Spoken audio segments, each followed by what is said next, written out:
और वही बात हमको यहां पर देखने को मिलती है। आगे बताया गया है कि इनकी स्त्रियां जो थी उनको भी अथाह कुंड के अंदर इनके साथ बंद कर दिया गया था, क्योंकि उन्होंने इनका विरोध नहीं किया था। परमेश्वर का जो सिस्टम है वो इंसान को फॉलो करना है। और इसीलिए पौलुस ने गलातियों की पत्री के पहले अध्याय में कहा कि जो सुसमाचार हमने तुमको सुनाया है, स्वर्ग से यदि कोई स्वर्गदूत भी आकर के कोई दूसरा सुसमाचार तुमको सुनाए तो वो स्वर्गदूत जो है वो श्रापित हो। स्वर्गदूत श्रापित हो। परमेश्वर का सिस्टम जो है उसको कोई स्वर्गदूत नहीं बदल सकता है, क्योंकि वो सब परमेश्वर के नौकर हैं, लेकिन सबसे ऊपर परमेश्वर है, सबसे ऊपर। देखिए, प्रकाशित वाक्य के पहले अध्याय का अध्ययन जब हमने किया था तो मैंने आपको बताया था, यूहन्ना ने वहां पर लिखा कि मैं यूहन्ना जो परमेश्वर का दास हूं। यूहन्ना ने अपनी पहचान बताई कि यूहन्ना परमेश्वर का दास है। परमेश्वर का दास होना इस दुनिया में सबसे बड़ी उपाधि है। अमेरिका का राष्ट्रपति होना भी इस दुनिया में सबसे बड़ी उपाधि नहीं है। समझ रहे बात? खुद डोनाल्ड ट्रंप जो अमेरिका के राष्ट्रपति हैं, उन्होंने बीते समय इस बात को बोला कि मुझसे भी ज्यादा प्रभावशाली और मुझसे भी ज्यादा फेमस व्यक्ति जो है वो यीशु मसीह है। डोनाल्ड ट्रंप अमेरिका के राष्ट्रपति ने इस बात को बोला।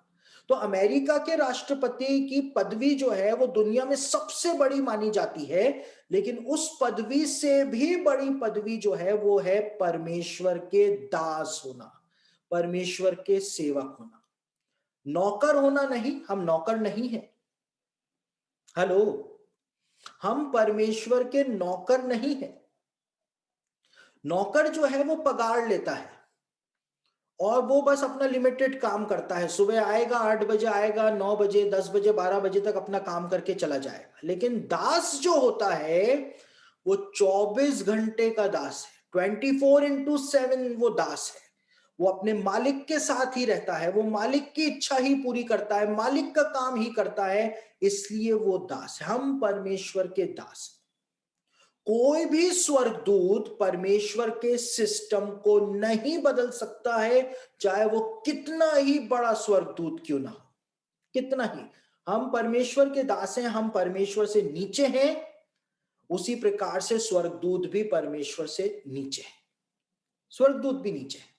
और यहां पर इन लोगों ने परमेश्वर के सिस्टम के खिलाफ जाने की कोशिश की थी, इसलिए परमेश्वर क्रोधित हो गया था और परमेश्वर ने इनको कैद खाने में अथाह कुंड के अंदर बंद कर दिया। अब यहां पर लिखा हुआ है कि इनको उस समय तक के लिए परमेश्वर ने बांध दिया जब तक इनका पाप पूरा ना हो जाए, रहस्य के वर्ष में, रहस्य के वर्ष में। अब यहां पर दो विचार स्कॉलर्स में चलते हैं। स्कॉलर्स ये कहते हैं कि ये भी हो सकता है कि अंत के दिनों में इनको वापस से खोला जाए, इनको वापस से खोला जाए। और प्रकाशित वाक्य के 9वें अध्याय में हमको अथाह कुंड में से कोई प्राणी जो है वो बाहर निकलते हुए दिखाई दे रहे हैं। दूसरी बात यह है, यहां पे लिखा है रहस्य के वर्ष में इनका न्याय होगा, यानी कि अंत के दिन जो है, अंत का दिन कब आएगा, यीशु मसीह इस संसार में कब आएगा, परमेश्वर का राज्य कब आएगा, महाक्लेश काल कब आएगा, रैप्चर जो है वो कब होगा, वो एक रहस्य है।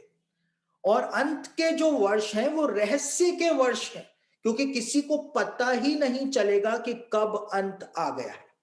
मैं अक्सर इस बात को कहता हूं कि जब दुनिया के लोग महाक्लेश काल के अंदर होंगे, ग्रेट ट्रिब्यूलेशन के अंदर होंगे, तब भी उनको पता नहीं चल पाएगा कि वो महाक्लेश काल के अंदर जी रहे हैं। उनको ऐसा ही लगेगा कि अब सब कुछ ठीक हो जाएगा, अभी अगले महीने सब कुछ ठीक हो जाएगा, अगले साल सब कुछ ठीक हो जाएगा, ठीक हो जाएगा, ठीक हो जाएगा। वो समझ नहीं पाएंगे, वो भ्रमित होते चले जाएंगे। उनको लगेगा ही नहीं कि वो एंड के भी एंड में आ गए हैं और राजा जो है वो न्याय करने के लिए आने वाला है। जब रैप्चर में करोड़ों विश्वासी गायब हो जाएंगे, तब भी लोगों की आंखें ऐसी बंद हो जाएंगी कि उनको समझ में ही नहीं आएगा कि लोग जो है वो क्यों गायब हो गए। क्यों गायब हो गए? देखिए, मेरी एक पुस्तक है जिसका नाम है अ, अंत के कगार पर, और एक और पुस्तक है जिसका नाम है 666। अंत के कगार पर पुस्तक के अंदर भी और 666 में भी मैंने न्यू एज मूवमेंट जो है, जो मसीही मूवमेंट, लेकिन न्यू एज मूवमेंट के जो भविष्यवक्ता हैं उनकी कई सारी कोटेशंस मैंने दी थी। और मैंने इस बात को बताया था कि न्यू एज मूवमेंट के जो भविष्यवक्ता हैं वो इस बात को कहते हैं कि बाहरी अंतरिक्ष से, यानी आउटर स्पेस से जो एलियंस हैं वो उनको मानसिक संकेत भेजते हैं, मानसिक संदेश देते हैं। और एलियन समूह का जो सुप्रीमो है उसको एश्तार के नाम से जाना जाता है, और उस एश्तार ने भी न्यू एज मूवमेंट के जो भविष्यवक्ता हैं उनको मानसिक संदेश भेजे हैं कि एलियंस जो हैं वो पृथ्वी को बचाने के लिए आने वाले हैं। ठीक है। अब कई सारे भविष्यवक्ता हैं, उन्होंने अंत के दिनों के चिन्ह भी बताए हैं कि कब एलियंस पृथ्वी को बचाने के लिए आएंगे और कब आएंगे। उसमें एक चिन्ह बताया है कि जब पृथ्वी पर से पक्षी जो हैं वो गायब होना शुरू हो जाएंगे, मछलियां जो हैं वो गायब होना शुरू हो जाएंगी, उस समय वो समय होगा जब एलियंस आएंगे। अब आज आप देख लीजिए, पूरी दुनिया के अंदर पक्षी जो हैं वो लाखों की संख्या में मर रहे हैं, लाखों की संख्या में। उड़ते उड़ते हजारों पक्षी मर मर के जमीन के ऊपर गिर जाते हैं। मछलियां जो हैं वो लाखों की संख्या में समुद्र किनारे मरी हुई बह करके आ रही है। समझ रहे हैं? उनको जो संकेत दिया जा रहा है, क्यों दिया जा रहा है? ब्रेन वॉश करने के लिए।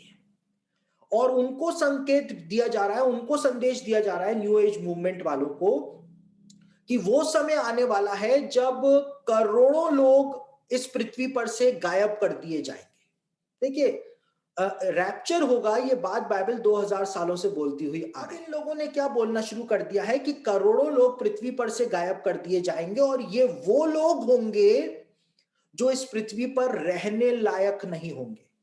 और पृथ्वी जो है वो कचरे को साफ करेगी। देखिए, ब्रेन वॉश, मैंने आपको क्या कहा, लोग महाक्लेश काल में भी होंगे तो भी उनको लगेगा ही नहीं कि वो महाक्लेश काल में है, क्योंकि ब्रेन वॉश पहले से ही किया जा रहा है कि पृथ्वी अपने कचरे को साफ करेगी, और इसलिए करोड़ों लोग जो हैं वो पृथ्वी पर से साफ कर दिए जाएंगे और उनको अंतरिक्ष यानों के द्वारा उठा करके दूसरे ग्रह पर पहुंचा दिया जाएगा। ये न्यू एज मूवमेंट की मुख्य शिक्षा है, मुख्य शिक्षा है, जिसके बारे में मैंने 666 बुक के अंदर और अंत के कगार पर जो बुक है उसके अंदर मैंने विस्तार से उस बात के बारे में लिखा है। तो लोगों का ब्रेन वॉश किया जा रहा है कि अब जब यहां से करोड़ों लोग रैप्चर के अंदर गायब हो गए तो क्या बोला जाएगा कि पृथ्वी ने कचरे को साफ कर दिया। वो लोग पृथ्वी के ऊपर रहने लायक ही नहीं थे, परेशान कर रखा था कि यीशु मसीह को ग्रहण कर लो, यीशु मसीह ये है, यीशु मसीह वो है, चलो कचरा साफ हुआ। समझ रहे बात को? हम अंधकार में ज्योति का काम कर रहे हैं। यीशु ने कहा मैं जगत की ज्योति हूं, यीशु ने कहा तुम जगत की ज्योति हो, जैसा मैं हूं वैसा तुम हो, यीशु ने कहा। जब महाक्लेश काल के आरंभ होने से पहले लोगों को, करोड़ों लोगों को उठा लिया जाएगा, तो लोगों को लगेगा ही नहीं कि वो महाक्लेश काल के अंदर है। रहस्य के वर्षों के अंदर, ये रहस्य के वर्षों में है हमको लग रहा है कि अभी हो सकता है कि आगे 10-20 साल, 50 साल, 100 साल हमको और मिल जाए। हो सकता है हमारे जीवन काल में यीशु मसीह ना आए, हमको समझ में नहीं आ रहा है। चीजें जो हमारे आंखों के सामने घट रही हैं, घटनाएं जो घट रही हैं, उसको देख करके हमको समझ आ रहा है कि यीशु हो सकता है हमारे जीवित रहते ही आ जाए। लेकिन दूसरी तरफ हमको भी ये ऐसा डाउट हो रहा है कि हो सकता है हमारे मरने के बाद आए, हो सकता है अभी आने में वो 50 साल, 100 साल, 200 साल और लगा दे। क्या होगा, हम खुद कंफ्यूज चल रहे हैं। क्यों चल रहे हैं? क्योंकि ये रहस्य के वर्ष चल रहे हैं। एक इंसान जो मरने वाला होता है उसको मरने से पहले 1 सेकंड पहले तक पता नहीं होता है कि वो मर जाएगा। कई बार ऐसा भी होता है, लोगों को दिल का ऐसा दौरा पड़ता है कि वो 1 सेकंड में ही मर जाते हैं। समझ रहे हैं? तो उसी प्रकार से किसी को भी नहीं पता है, ये रहस्य के वर्ष हैं। इसीलिए हनोक की पुस्तक में लिखा है कि रहस्य के वर्ष में इन स्वर्गदूतों को दंड दिया जाएगा। तो ये सारे वर्ष जो हैं, वो रहस्य भरे वर्ष चल रहे हैं। क्या होगा? अब क्या होगा? अगले साल क्या होगा? 6 महीने बाद क्या होगा? क्या वर्ल्ड वॉर हो जाएगी? क्या दुनिया खत्म हो जाएगी? क्या कोरोना वायरस रुकेगा या कोरोना वायरस रुकेगा ही नहीं? हमारी दुनिया खुलेगी भी या नहीं? हम दूसरे देश में जा पाएँगे भी नहीं, हमको कुछ नहीं पता है। एक रहस्य जो है वो चल रहा है। एक रहस्य चल रहा है।